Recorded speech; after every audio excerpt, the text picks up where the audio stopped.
এইবার পালা আমার কেক কাটিংয়ের। আর এই কেকটাও খুব সারপ্রাইজড হয়েছিলাম দেখে আমি, কারণ আমি ভেবেছিলাম আমি কেক তো কেটে নিয়েছি, আর কটা কেক কাটবো। তো এটাও লাস্ট কেক ছিল বোধহয় আমার বার্থডে, মানে আমি তো এই সারপ্রাইজটা আমার মায়ের দেওয়া ছিল। তো আমি এখানে কেক কাটার আগে একটু উইশ করে নিচ্ছিলাম, দেন আমি এখানে কেক কেটে নিজেই নিজেকে খাইয়ে দিই, কারণ আই লাভ মাই সেলফ। তারপরে এখানে সবাই আমাকে একটু হ্যাপি বার্থডে বলে, আমি বলি একটু বল। দেন এখানে এই যে এরা দুজন কি বলবো, এই দুজনের এত খুনসুটি। তো প্রিয়াঙ্কা বাড়ি চলে যাবে, তাই আমি ওকে টাটা করে দিলাম। তারপর পিসি খাচ্ছিলাম, পিসিকেও দেখিয়ে নিলাম। আর কি বলবো, এখানে সবাই খেতে বসে গেছে, খাবারেরই ভিডিও করেছি বেশিরভাগ টাইমে। আর তোমরা এরপরে তো আমি বলেছিলাম যে আরও সারপ্রাইজ আসছে, তোমরা দেখতে পাবে। তো এই যে প্রথম সারপ্রাইজ হচ্ছে এখানে নিশার বোন। আমি জানতাম না ওরা আসবে, ও একটু ক্যামেরা দেখে শাই হয়ে গেছিলো, যে ও একটু ক্যামেরা শাই, যাই হোক।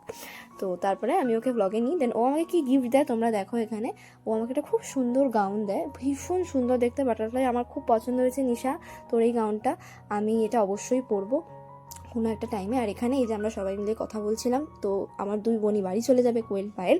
তো তার জন্য তার আগে একটু কথা বলে নিচ্ছিলাম, দেন আমি ওদেরকে বলি, পায়েলকে বলি যে আবার আসবি কিন্তু। ও বলে হ্যাঁ নিশ্চয়ই আসবো। কোয়েল তো আসবেই আমি জানি, পায়েলের একটুখানি চাপ থাকে পড়াশোনার, তার জন্যে। আর কোয়েলেরও চাপই থাকে, কারণ ও টিউশন করায়, পড়া আছে প্লাস ওর। তাই যাই হোক, ওরা দুজনেই আসবে বলেছে আবার। আর তারপরে এখানে চলে এসে সৌরশ্মী, ওর আসাটা আমি জানতাম যে ও আসবে, বাট ও যে এত সুন্দর একটা গিফট নিয়ে আসবে আমার জন্য, আমি সত্যি ভাবতে পারিনি। মানে ওর এই গিফটটা আমার বেস্ট গিফট। প্রথম বেস্ট গিফট হচ্ছে আমার মামি আমার বার্থডে সেলিব্রেট করেছে, সেকেন্ড হচ্ছে আমার দুই বোন আমার বার্থডেতে এসছে, বিশেষ করে পায়েল, আর থার্ড হচ্ছে সৌরশ্মীর দেওয়া এই গিফটটা। মানে আমি পুরো সারপ্রাইজড। আর হ্যাঁ, অবভিয়াসলি আমার বাড়িতে আমার বার্থডে রাত্রির বেলা সেলিব্রেট করেছে প্রিয়াঙ্কা অ্যান্ড আমার মা।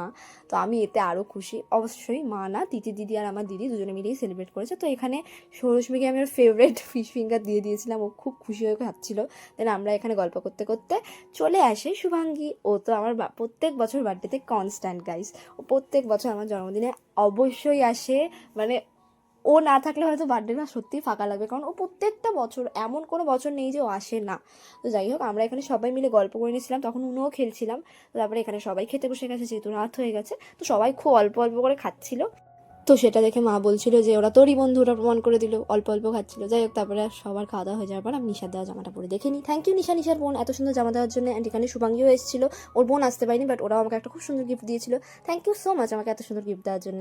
অ্যান্ড কোয়েল, পায়েল, মামি, মা, দিদি, তিতির দিদি, সবাইকে থ্যাংক ইউ। সৌরশ্মী, শুভাঙ্গী, প্রিয়াঙ্কা, নিশা, রিয়া, তোদের সবাইকে থ্যাংক ইউ আমার বার্থডেটা এত স্পেশাল করার জন্য। অ্যান্ড সুমিশা দিকেও থ্যাংক ইউ। আর এত সুন্দর সুন্দর গিফট সবাই আমাকে দিয়েছে, আমি খুব খুশি হয়েছি। আমার বার্থডেতে তোমরা সবাই এসছো।